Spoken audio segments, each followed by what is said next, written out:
All right, guys, we're going to be talking about making connections this week, and we'll be making connections with the read aloud from this week. So if you haven't completed the read aloud in its entirety, you need to stop now before you listen to this mini lesson. The mini lesson will not make sense to you if you don't know what happened in the read aloud, and you won't be able to make connections. All right, so let's get started. What is making connections? We have talked about making connections this year, and I'm pretty sure that prior to fifth grade, you've learned about making connections, but let's review anyway. Making connections is when good readers make personal connections to the text by using their schema. And don't forget that your schema is what you have in your head, what you know. So the first connection that you're able to make is a text to text connection. And a text to text connection would be when you are reading one book and it reminds you of something else that you've previously read.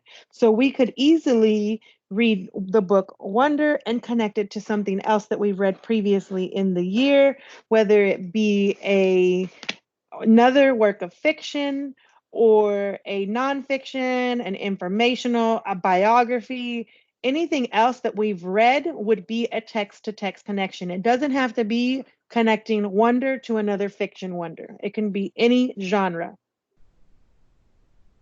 The next connection that you can make is a text to self.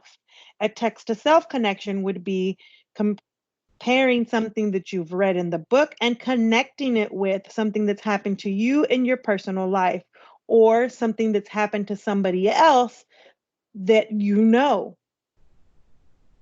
So if you're reading the book Wonder and you know somebody at school that was made fun of to because of the way that they look, then you could make a text to self connection because that's connecting the book to something that you've experienced or something that somebody that you know of has experienced.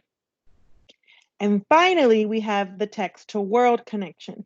And so that would be connecting what you're reading to something that's going on in the world. So if I was reading a book about people that are going through a pandemic, I could compare what they're experiencing to what I'm experiencing with the COVID-19 virus. So when you're making connections or when you're reading, you have what I like to call connection cues. So if you're reading and you find yourself saying, "Oh, I think," or "This makes me think about," or "Hey, this reminds me of," or "I remember when," these are all cues to let you know that you are making a connection. So I call them connection cues. We will be talking about only text to self connections for the rest of this lesson. So we will be making connections with what we've read in Wonder. And I'm going to go first for my I do. So when I was reading and the text said, all the science fair projects were set up in the gym, parents wandered around the room and came over to us one by one. This was similar to one of my experiences.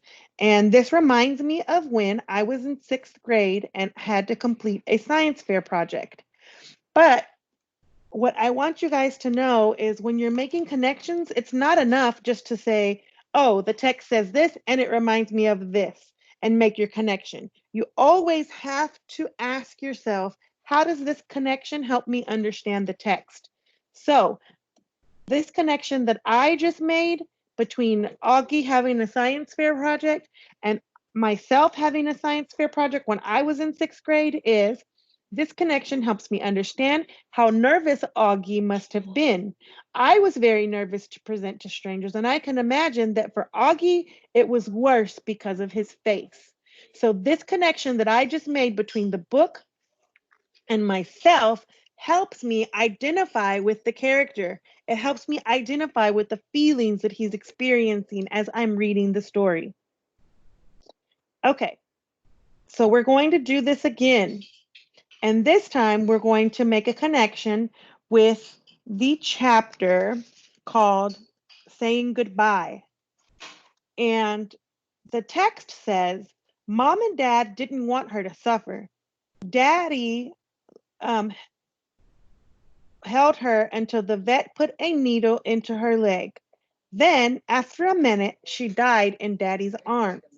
So, this event was similar to one of my experiences. This reminds me of the time when we decided to put my family dog down last year. We were very sad, and it was a very traumatic experience. So, you guys are going to finish up this we do, and you're going to try to figure out how does this connection that I just made help me understand the text. So you're going to do this, and then you're going to also make another connection by yourself. So you're going to do an empty one of these. You're gonna have an empty one of these on Dojo, and you're going to think about something that the text says. It can be anything that we've read so far, anything in the book. It doesn't have to be from this week. And then you're going to say how this was similar to your experiences. And then you're going to, most importantly, have to tell me how does this connection that you've made from the book to yourself help you understand the text. If you guys have any questions, feel free to give me a message on Dojo or bring your questions to our live lesson on Thursday. Thank you. Have a good week.